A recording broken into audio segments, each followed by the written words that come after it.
next presenter is Robin Shreeve, and Robin brings more than 30 years' experience in the skills sector to us this morning. He's the CEO of Australian Workforce and Productivity Agency, which is formerly Skills Australia, who advise the federal government on workplace development and skill needs. Now, Robin has a training background. He was the CEO of the North Coast Institute of TAFE and held a similar position in Westminster and London. His topic is Consultation on the new national workforce strategies. Would you make him welcome this morning, Robin Shreeve? Thank you very much indeed. Can I say it's great to be here in Alice Springs. It's also great to be working with EEOS. We have a lot to do with Bob Taylor, and he's very professional and very helpful, and we recently had a presentation in terms of the capstone modules because it's something that we're interested in terms of the next workforce development strategy. I should begin by paying my respects to traditional owners of the land, elders past and present, and any Aboriginal people here with us today. What I'm basically going to do is run through the development of the next National Workforce Development Strategy, which we're currently doing.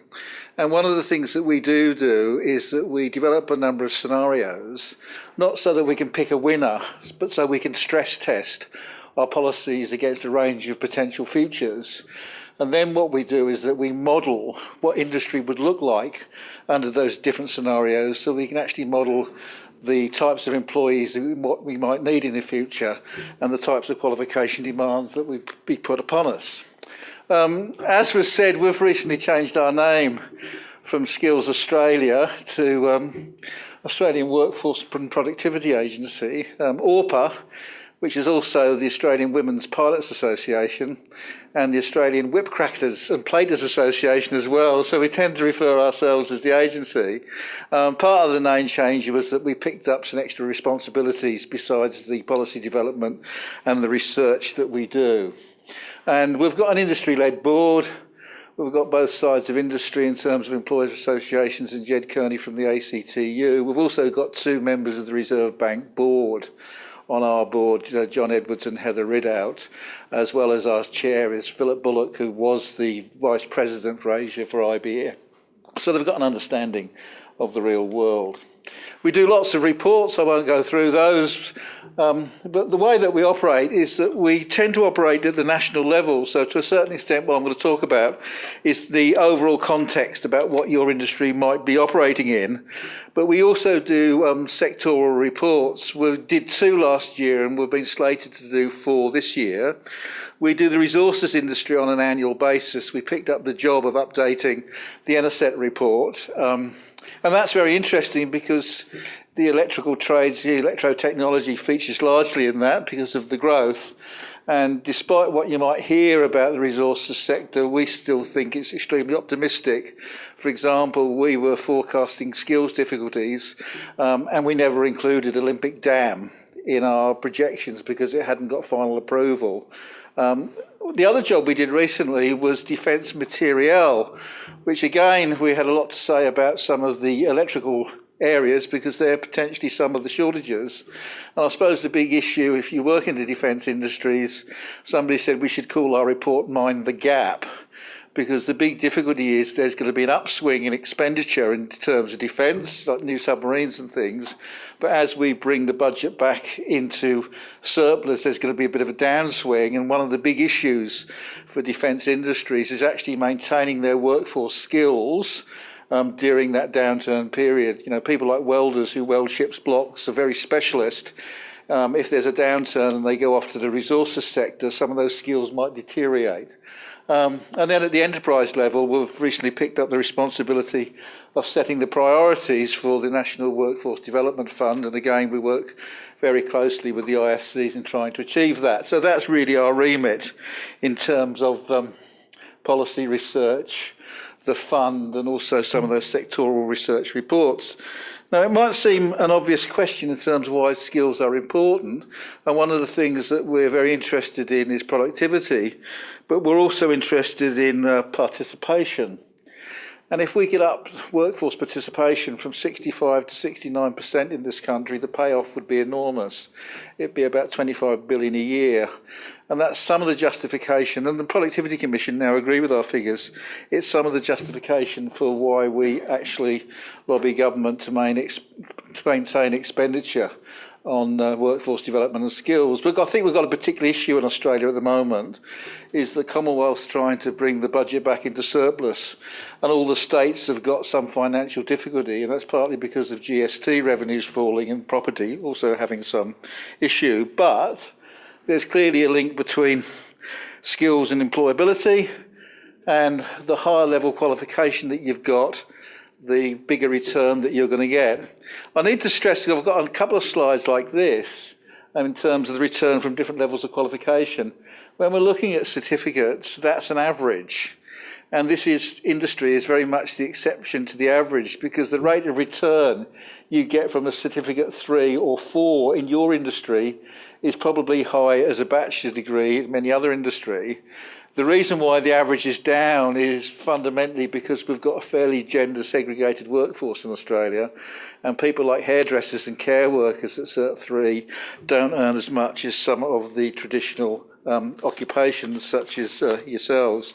So when you look at actually the returns to participation and productivity, the blue is the payoff in terms of participation, and the red is the return in productivity. People tend to take productivity increases, which is actually contested territory, and we're going to do research on this.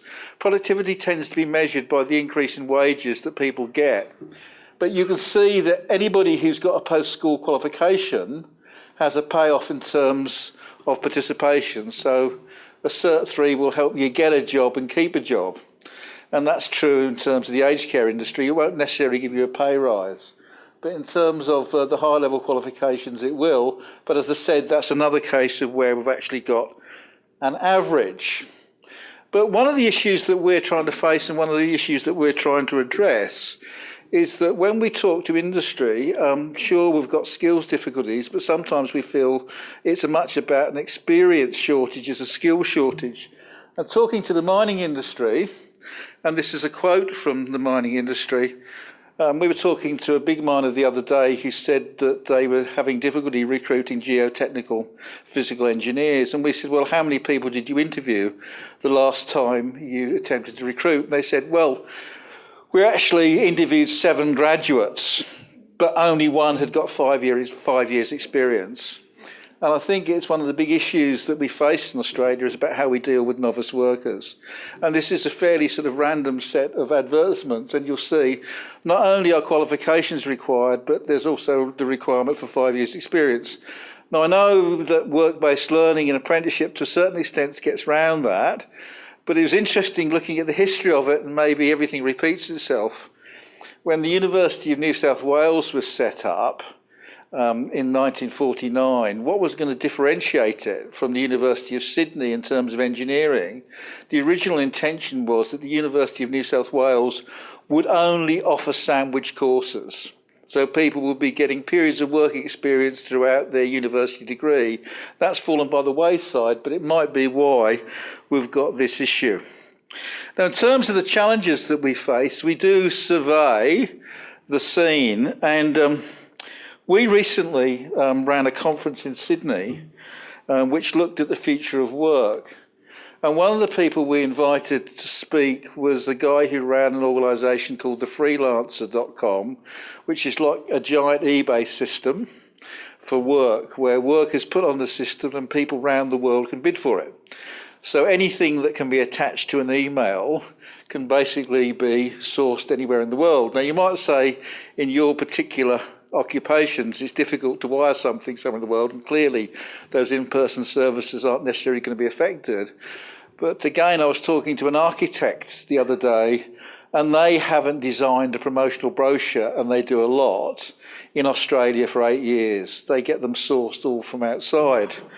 And this is just a map of where the work originates and where it's sourced. The red is where the work originates, and there's quite a lot in North America, Europe and Australia, but where it's coming from is Asia. So it does show in a globalised world, if the jobs can be done electronically, it's a very competitive environment.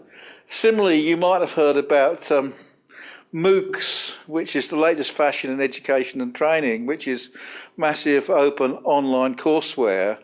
So some famous universities in the States like Stanford and Harvard are putting lots of their courseware on the web, and you can access it for nothing.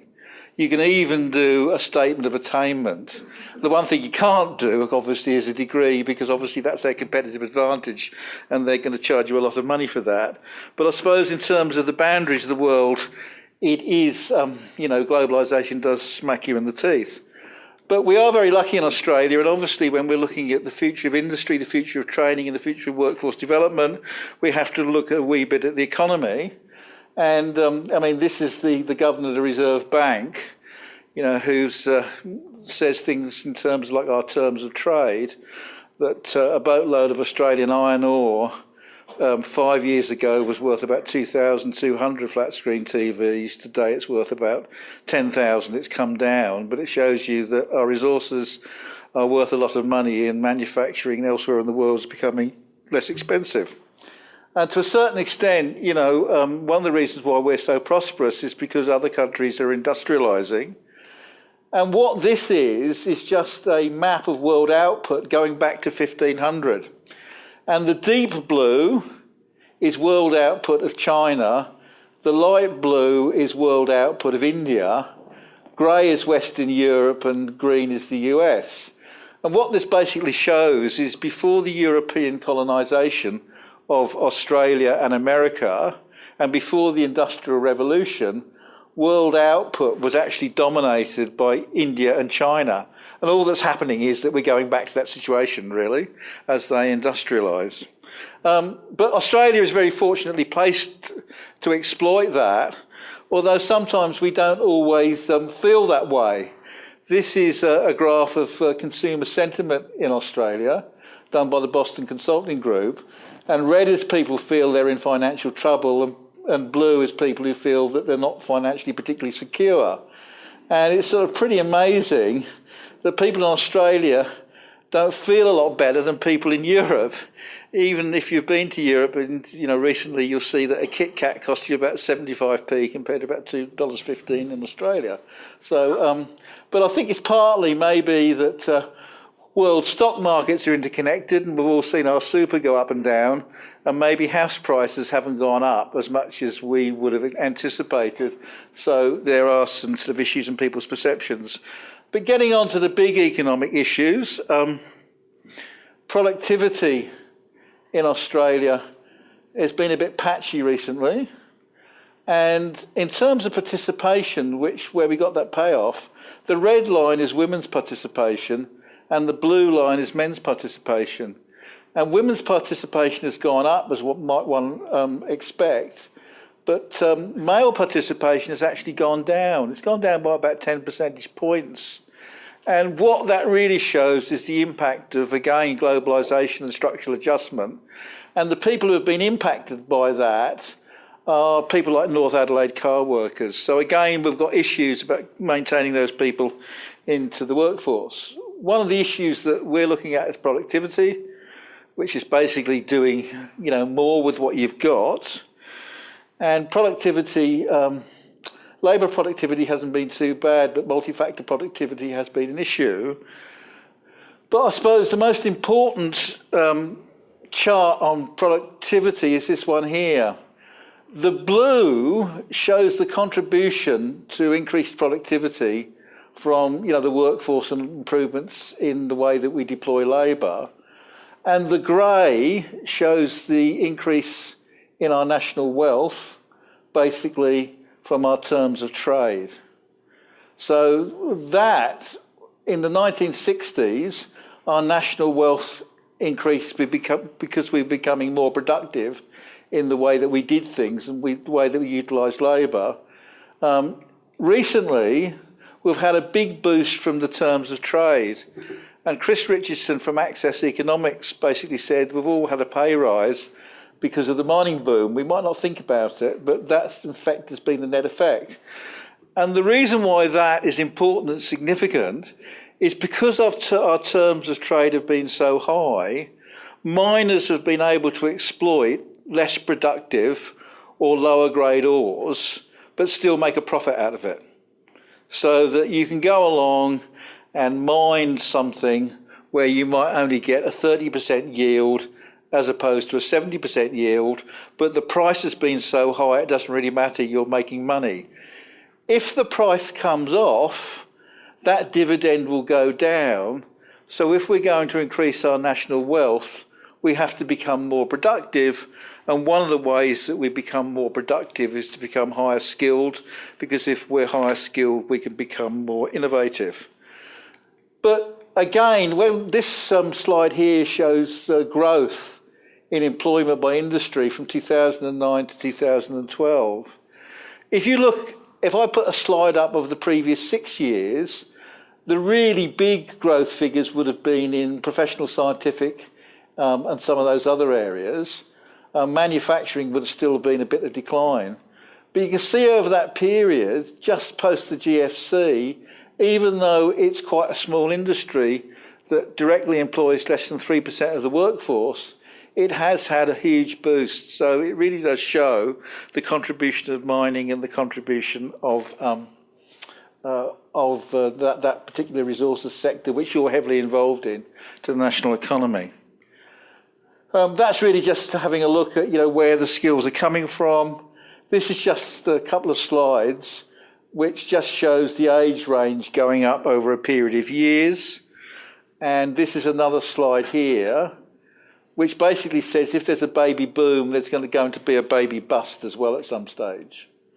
And that's going to have a big impact on us. But when we're talking about employment, it's a very patchy figure.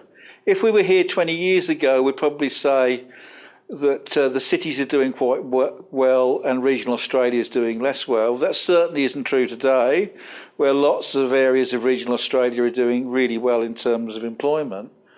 However, even though Western Australia's got the lowest unemployment rate in the country, you can still find areas of Perth, which is the dark green, where the unemployment rate is between 7 and 9%. And in most capital city, the outer metropolitan suburbs are the areas where we've got difficulty in terms of doing that. Now, part of that is because we've still got big issues with foundation skills, and probably numeracy is worse than literacy. And I know if you're looking for apprentices, I know lots of people are challenged by the mathematical ability or the mathematical aptitude of people looking to enter the industry. And to a certain extent, we've also got a dip in the middle, because this shows different levels of numeracy, and it's higher for young people and older people than people in the middle. So it does mean that we've got to have some strategies to have a look at that. So there's some of the issues that we're trying to address, trying to keep the economy competitive, trying to make sure that we're getting skill supply. So what are we trying to do about it?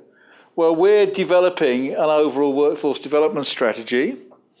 We look and analyse past trends. We develop some scenarios. And then, as I said, we model those scenarios to see what the industry composition will look like. And so we try and have plausible worlds. We try and project supply and demand, and then analyse those futures.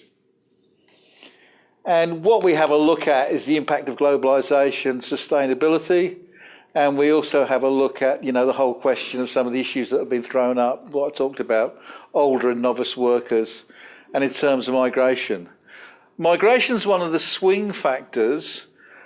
Our projections, which you'll see, show that unless we have, in the higher growth scenarios, some migration, we'll have some skill shortages. But our number one priority is to train the domestic population. That's the number one priority. Now, in terms of the scenarios we had a look at, we basically got 4 after a lot of work. The first scenario is called the long boom. And this is the model that Treasury believes in. Under this model, we'll still have the mining industry and other industries doing well for the next 10 years. Now, that's got lots of upsides, but it's also got some downsides for manufacturing, for some of the service sectors like tourism and hospitality, and also for international education. A variation on the long boom is a scenario called smart recovery. And though it's called smart recovery, it really is predicated on the difficulties in Europe. Maybe Greece goes bankrupt. Now, you might say we don't trade much with Greece, but all stock markets are interconnected, so it would have an impact on here. Under that scenario, there's a bit of a dip, but we recover. But the bit of a dip gives some relief to manufacturing. It gives a breathing space for manufacturing and some of those other industries so that they can actually move forward. Terms of trade shock is really a recognition that there's lots of places in the world that have got lots of resources, but for mainly political reasons, they can't always exploit them. I mean, Africa is very politically unstable, but Africa has got lots of mineral resources and other things, and the Chinese are investing huge amounts in infrastructure in Africa in terms of road and railway systems. And there's places like Mongolia, which have got lots of natural resources, and so have the Brazilians. Now, under terms of trade shock, if these countries became more stable, we could still sell our resources to China and India, but would probably get less of a return. Now, that impacts on the amount of tax income the government can take, which impacts what they can spend on things like education and training, health. Now, our final scenario is called Ring of Fire, which is where everything goes wrong. And it's a geopolitical type scenario. We run these scenarios past people like Treasury and Prime Minister and Cabinet, and we also run them past people like CSRO. And CSRO said, well, you're being very optimistic under Ring of Fire because you haven't got SARS or bubonic plague. You know, you've only got some other things. So, you know, we take it within parameters. Now, as I stressed, the point of these scenarios is not to pick a winner. It's just to see what's going to happen or could happen and to make sure anything that we recommend could cope with a range of potential features and potential options going forward. Now, one of the things about doing scenarios, it actually allows you to tease out what is common across all the scenarios. It shows you what's different, but it also shows you what's common. Well, one of the common things is the majority of people in 2025 in Australia are already here because, you know, the population's ageing, and that's common across all scenarios. And demography is destiny, and we have to cope with an ageing population. And one of the impacts of an ageing population will be that we'll need more care workers. Asia is still pretty important to us. We hope it's still there because we can actually, you know, sell lots of things to them. Technology is going to be pretty critical, and there's going to be sustainability. The things that could be different, migration can vary significantly depending on the scenario. It can vary between, currently migration is about 180,000 net. It's more than that number of people coming in, but lots of Australians leave every year. So it's about 180,000 net. And we reckon that it will probably need to maintain that level in the higher growth scenarios, but in the lower growth scenarios go down. Obviously, if we're doing less well, government's got less money to spend. Labour force participation will vary on the scenarios. Unemployment will rise and fall. And industry structure will vary. Under some scenarios, tourism and hospitality does better. In some scenarios, mining goes not down, but varies in its intensity. I suppose one of the great things about working in your neck of the woods, though you're dependent on how the overall economy is doing, you can service a number of industries. But what this means, just in terms of projected employment, is that under the lowest growth scenario by 2025, we reckon we'll go from about 11.5 million people in the workforce to 12.7. So it's still over a 10% growth in the number of people in the workforce. In the higher growth scenarios, you're getting up towards 25%, well, over 25% increase, almost 33% increase. The other two scenarios about 14 million. If you're concerned about if there's 15.1 million people in the workforce, and with 11.5 million people in the workforce, there's about 22 million Australians. With 15.1 million people in the workforce, it would be a high participation rate. So the total population would be about 27 million people. But over the same period, lots of baby boomers are going to retire. There's going to be new jobs. So there's going to be lots of job openings that are going to come up during that period for people. But all our projections show that the highest growth occupations are going to be professionals, community service workers and managers. Now, there will be growth in engineers and engineering tradespeople as well, but again, you'll become more productive, you'll become more automated, and that will probably discount some of the employment growth. But in terms of just because we're going to get lots more older people, within the economy, health and social assistance will continue its strong employment growth. When you actually work that out by occupation, what you'll actually see is that there's a skew to the higher level occupations, but even the lower level occupations, it's only under the worst case scenario that you get any fall. When you have a look at the percentage of the population, what does this mean in terms of qualifications? Well, currently, this might come as a surprise to some people, about 60% of the workforce has at the moment got some post-school qualification. Now that can be a Cert 1 or it can be a PhD, but it's about 60%. If you model these scenarios out, under Ring and Fire, we only need to increase that by 5%, but under the long boom, where the economy is going very well, there's a great demand for more higher level skills and occupations, so you're going to have to increase that by about 15%. When you actually have a look at the qualifications needed, you'll actually see that there's strong growth at the basic professional level, but also strong growth at Cert 3 and Cert 4 levels as well. It looks as if Cert 1 and Cert 2, we've got an oversupply, and that's a bit of a misnomer. I probably won't get in trouble with this audience, but I get in trouble in other industry audiences where you say, well, you can't get an occupational outcome with a Cert 1, and it's difficult to get an occupational outcome with a Cert 2. Abattoirs and retail strongly object to that, but it's increasingly becoming like a Cert 3 is the occupational outcome. So to a certain extent, they're more about flows than stocks, and Cert 1 and Cert 2 are going to be very much foundation programs and pathway programs leading to the Cert 3. And I've never heard anybody say we've got too many people with school certificate or higher school certificate in Australia. So to a certain extent, they're a surrogate for that.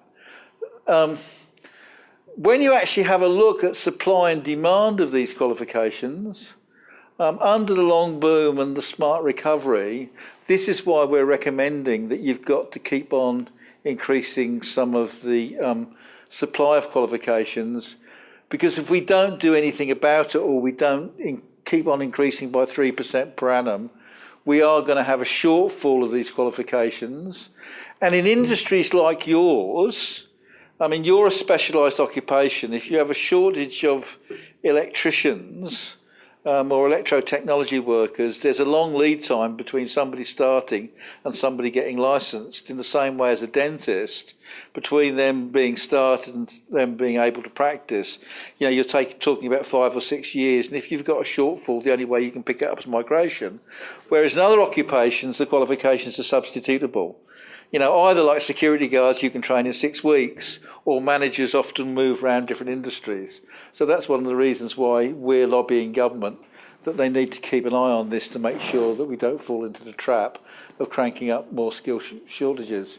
Now, in terms of how we're getting there, I won't go through this in detail, but what we're currently doing is looking at a series of policy recommendations. So, for example, we're looking at the potential expenditure. Government, industry and individuals might have to invest in education and training, and it clearly is a tripartite commitment. It's not just government, it's not just individuals, and it's not just industry. If we're going to improve productivity, there's also a big discussion about how we might utilise skills more effectively. Now, again, you might have got this cracked in your industry, but all the evidence is that we have got issues about how we utilise skills, and if we're not utilising skills as effectively as we might do, that's obviously a waste of investment from the individual, the government and industry. And some people in large industrial organisations have actually said to me, HR managers in Australia are more concerned with industrial relations and grievances than they are in terms of job descriptions, organisational design and working this through. I suppose the question is, how do we actually influence people to make sure that skills are utilised efficiently and effectively?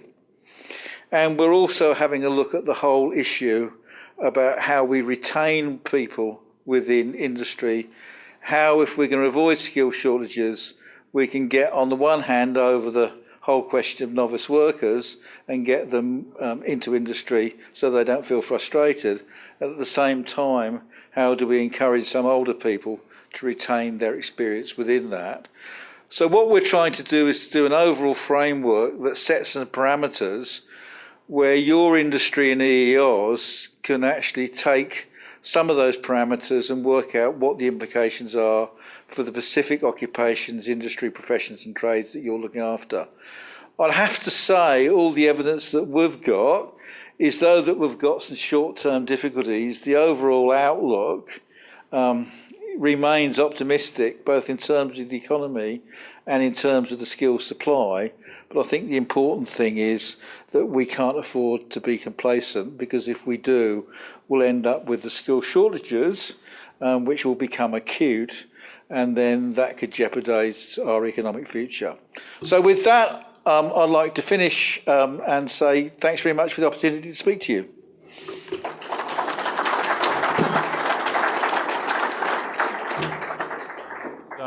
On Robin's presentation, I'm sure he's promoted a lot of thought amongst you, and an opportunity while he's here, briefly, to ask him a question or two. Yeah, hi Robin. It's Lloyd Olive Croner, the Skills Organisation in New Zealand. I'm not quite sure if I caught along the way what the strategies were to overcome the predicted shortfall. Yeah, well, in terms of, we're writing it at the moment, what we recommended last time round is to increase tertiary enrolments by 3% per annum, which we're just about doing. We've confirmed our issue in terms of that. We're also concentrating on what we call the specialised occupations in terms of market intervention. The other issue is that we've got a number of projects going on skills utilisation as well. So, and we're also looking to increase the expenditure on literacy and numeracy. So there, in terms of increasing workforce participation.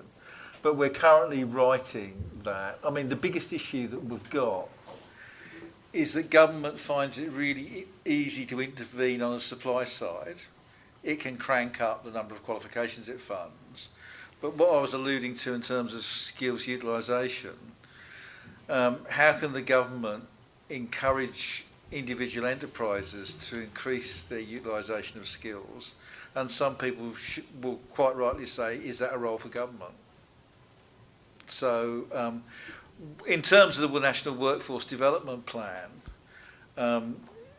if industry wants to access, and that's an enterprise responsive, we don't fund RTOs, we fund enterprises. Enterprises are encouraged to put a workforce development plan in. The evidence we've seen, we've spent lots of money, but you know, in terms of the workforce development plans, and we're not asking for a huge bureaucratic load, they're not particularly well developed at the moment. So it's probably something that we need to work on. But you've always got a trade-off. The last thing you want to do is impose another bureaucratic load on people, whether it's an RTO or an enterprise.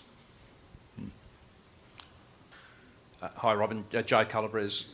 It falls a little bit outside this area, but one of the items that keep popping up is the literacy and numeracy issues, and I just can't hear, you know, to use a cliche, we closing the barn door after the horse has bolted. There's areas that should be addressed, not at the trade, at the once people start work, it needs to be addressed at a much earlier age. And what's happening there to solve that issue? Well, we're going to have quite a lot to say about that. What we have been doing hasn't been very effective, because we've still got the issue. I think numeracy is a real huge issue. I mean, one of the reasons why we've got a shortage of engineers in Australia is not because we don't train enough engineers. They all get poached by finance companies because their mathematical and numeracy ability is in such demand. The Inspector General of Taxation is an engineer. There's been some research done in the UK which says in whatever occupation that you're in, whether you're in the service industries, whether you're in engineering, whether you're in manufacturing, whether you're in banking, if you've got level 3 maths or higher, you on average will earn 10% more than other people because other people haven't got those skills. So, I think I suppose I've got a crusade at the moment to say numeracy is just as important as literacy, and we tend to, emphasise the literacy. We've got some other issues, like, we increased well funding, which is a workplace English language and literacy programme, but ever since the GFC, it's been underspent. Now, there's something wrong, whether it's too bureaucratic, and you've got a trade-off between, when it's government money, accountability, which implies rules, and actually putting people off applying. But, one of the things, and I think they've got them in New Zealand, and again, in the UK they have trade union learning representatives, which are quite controversial, but the argument is they've increased literacy and numeracy because people are more likely to go to an elected workplace colleague than a manager to say, I've got a literacy or a numeracy issue. So again, maybe it's a trusted colleague you want to do. So it's those types of issues. But I mean, and I think implicit in your question is, maybe this should be fixed at school. And, again, that's not an unrealistic and unreasonable thing to say, but it is a big issue, and we are going to be trying to get some innovative strategies out in that area. And I think maybe a less programmatic response and a more work-based response and training more people to do it more effectively is the answer. Back of the room there. Yeah. Here first. Okay. Robin, just a question from behalf of the industry. The distributors at this point in time, particularly in New South Wales and Queensland, are going through the gold-plated electricity system statement made by the Prime Minister and amalgamations, privatisation, and let the market decide what the solutions are for electricity infrastructure, and probably it'll go through the gas sector as well. The problem is, as soon as we get that, we end up with a drop-off in training. Yeah. We end up in a drop-off in skills focus from those companies. What policy drivers can we get from the government to alleviate the boom and bust type training culture that we have in those distributors? Yeah, look, I think that's, a classic question, because lots of people say to me, we've never really recovered from the situation we used to have previously, where large, often publicly owned electricity supply companies overtrained and basically supplied all their supply chains. And we've never really found a way of doing that. To a certain extent, group training was an attempt to pick that up. Interestingly, we had quite a lot of input into the Senate Committee on Engineering. And one of the Senate recommendations, which is bipartisan, is that the public sector should overtrain professional engineers, because it's exactly the same dilemma. Now,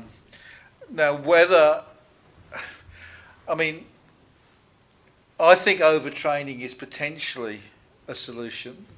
I've heard examples where in the resources sector, it's really difficult to take apprentices on. To take an extreme example, a rig in the Timor Sea, because you've only got 20 berths, and you can't physically bed somebody in terms of where they're going to sleep in terms of that thing. And whether there's companies onshore who could be paid to overtrain with a view to actually supplying the supply chain where it's difficult is something that I think we need to do. Lots of people say that government's got a responsibility in terms of overtraining. I don't know. I mean, one of the things that some people say to us, and you might not agree with it, is that we've created a vet industry in Australia, and we've encouraged employers to think that training is a government responsibility, either in funding or in doing it. Now, that's a fairly extreme view, but it has to be a bipartisan approach, and I think that. I think we need to look harder at certain companies being paid to overtrain if other companies find it difficult for logistical reasons. The other thing that you get into, frankly, which the industry partners in most industries are absolutely opposed to, and I can feel the eyes of two of my board members as I'm saying this, is the whole question of training levies. To stop people freeloading. Now, training levies, the building industry where they exist, and they don't exist in every state, they tell me that they work quite effectively, and they work quite effectively because they're industry controlled. Everybody thinks about the training levy in 1992 and said it was all rorts. Well, maybe it was government controlled, and maybe if we had an industry levy for people who can't train people because they're in the middle of the Timor Sea, that might be a way of getting round what we had in the past. Because if you think about it, when the St George County Council overtrained, somebody was paying for that either through taxes or through a higher, tariff than they would have done, normally. So to a certain extent, that was a training levy in its own way. It was a means of actually achieving that. But I think it's a combination of overtraining and more industry ownership of training is the way that we need to actually address that. Final question at the back. Yeah, Robin, Norm Carl from the New South Wales Utilities ITAP. Yeah. Robin, picking up on what you were saying about the well funding, and then looking at part of your answer to Bob then in regard to the supply of apprentices and things like that. We have seen in New South Wales a reduction now in the funding for education and training, and one of the areas that has been affected is pre-employment training. Yeah. It's very difficult to get that. Would there be an opportunity to maybe look at some of the well funding, and you have to be employed and have an employer and that, and I know that there is funding through group training to do that, but we have a number of group training organisations and large employers and even smaller employers now. They're reporting to me this year that they are having difficulty filling their vacancies for the apprenticeships that they have on offer at the moment. Would there be an opportunity to maybe look at, say, utilising part of that well funding to bring that, and it's mainly numeracy, up for those employers so that they could have a pool of people to actually recruit from to employ in those apprenticeships that they have on offer? Yeah, look, I certainly think everything's on the table at the moment in terms of the whole foundation programme. And I think that's certainly a possibility. I mean, one of the things that we're interested in, for example, is the whole question of contractors and casual employees, because they tend to get less training than permanent employees. Now, the proportion of casuals and contractors in Australia is large, but it hasn't been going up as a proportion, but it will go up as the workforce increases. One of the things I think we possibly have to do when we come to the National Workforce Development Fund is actually have an incentive for employers under the fund, maybe by reducing the industry contribution, to cope with lower paid contractors and casual employees. Because otherwise, if you're a contractor and a casual, and it might not apply so much in your industry, but certainly in other industries, if you're responsible for your training and you're one of the working poor, you're not going to do it, and eventually that's going to cause a skill shortage. So I think that we need to have a look at those things about using sort of nudge tactics, as they're called, to make sure people train effectively. Would you thank Robin Shreeve? Thanks very much.